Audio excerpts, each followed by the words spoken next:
Hi, welcome to Skillfuls for Moms, practical tools for confident, calm family care. Today, I'm going to share Grace's guide to cold and flu season and how to navigate it with 3 stages: before, during, and after. This episode pulls from Grace's 6-page handout to give you just an easy overview of what it contains. This is just an overview. So, by way of introduction, I just want to set a goal that we want to have practical, evidence informed strategies for prevention, care during an illness, and recovery. So, we want to give you easy, simple, doable steps and things that you can do ahead of the time, ahead of sickness, to make sure you're ready. Obviously, a lot of people are trying to sell you things, but sleep, drinking water, and good nutrition, it really starts with your choice. Obviously, supportive tools can come later, like nasal saline and uh, taking care of yourself, being gentle, but you really have to make a choice to prioritize those things that you can do and that people can't make money off of you. We're also going to talk about the viral curve and how to reduce stress and also improve decision making coming up here in the next slides. We often get the order wrong, right? We're kind of stressed, doing a lot of things, and then we want to buy something to make our problems go away. So we want to advocate for starting with the basics. You need 7 to 9 hours of sleep. You need to have good hydration, which I know I struggle with, but I'm still trying. We want to eat real food, fruits, veggies, and nuts. We want to try to minimize any pesticides and things that our body can't process.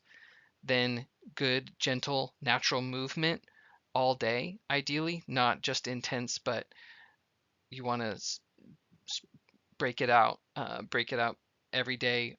Hopefully, your kids are going to play outside every day, even when it's cold. I know that's tough, but we're trying.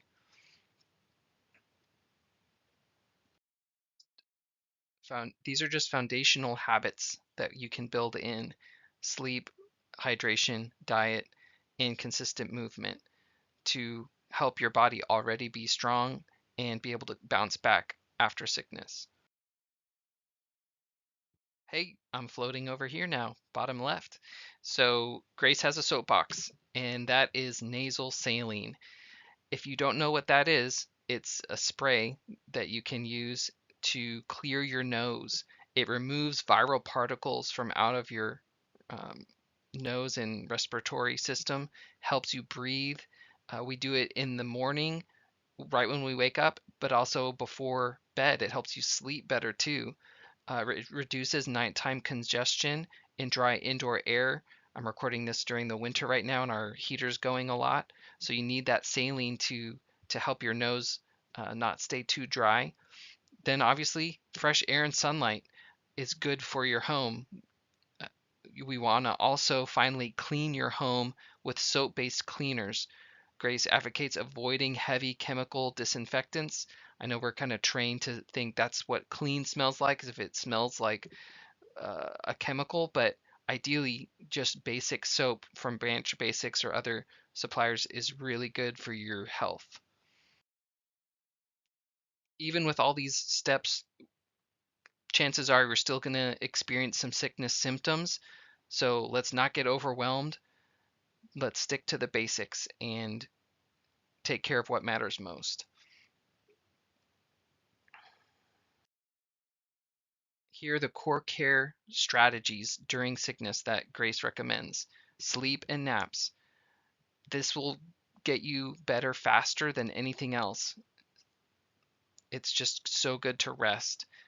A tip Grace shares is also changing your pillowcases at least every night, just so that you're not reintroducing viral load back to your respiratory system. Water, consider alkaline water because bacteria prefer an acidic environment.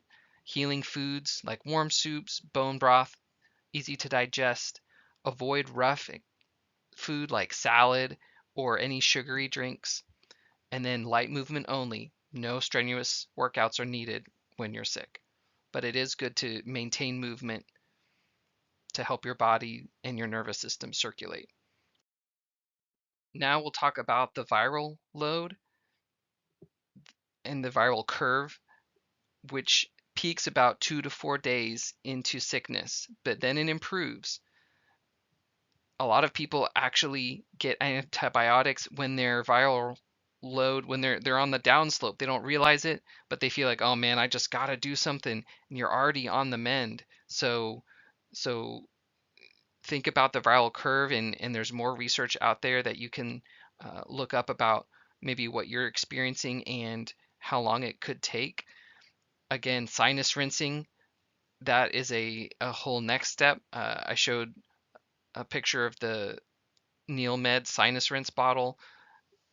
We love that. It's actually an amazing feeling to rinse your nose and see all these boogers come out that your body was holding inside. You got to make sure you use distilled or boiled water only, not tap water.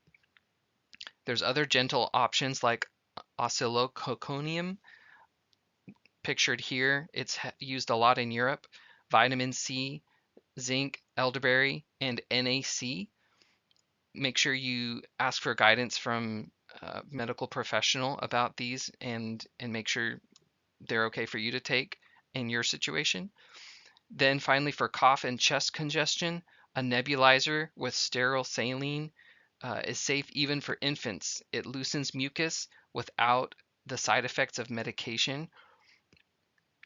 We used it just recently with our baby when he was having trouble coughing, and obviously we can't do a sinus rinse on a little baby, but that nebulizer really helps. Um, we have a link on our store shop on Linktree for nebulizers as well that you can check out. If you're starting to feel better, the recovery matters as well. Ease back into it thoughtfully. You see a boy here with a little nebulizer mask. It looks like he's on the mend.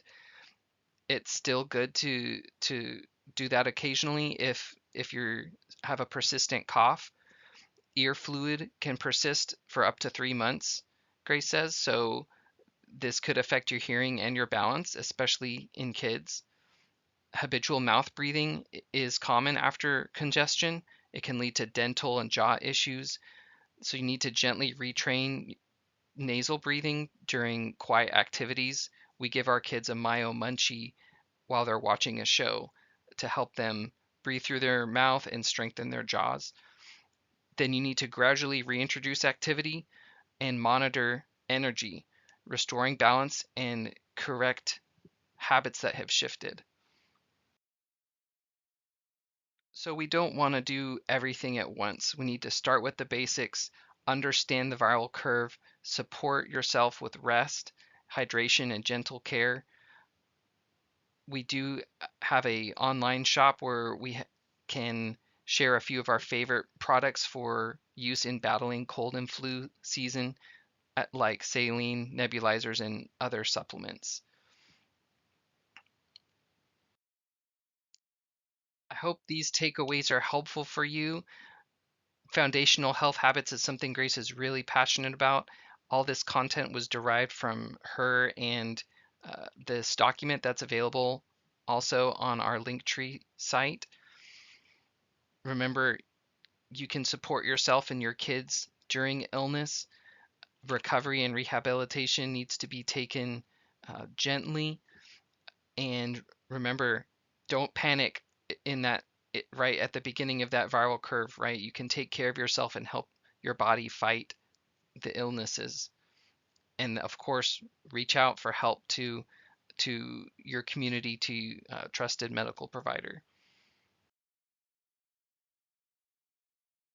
We wanted to be clear that this information is for general educational purposes only, and it's not a substitute for professional medical advice, diagnosis, or treatment.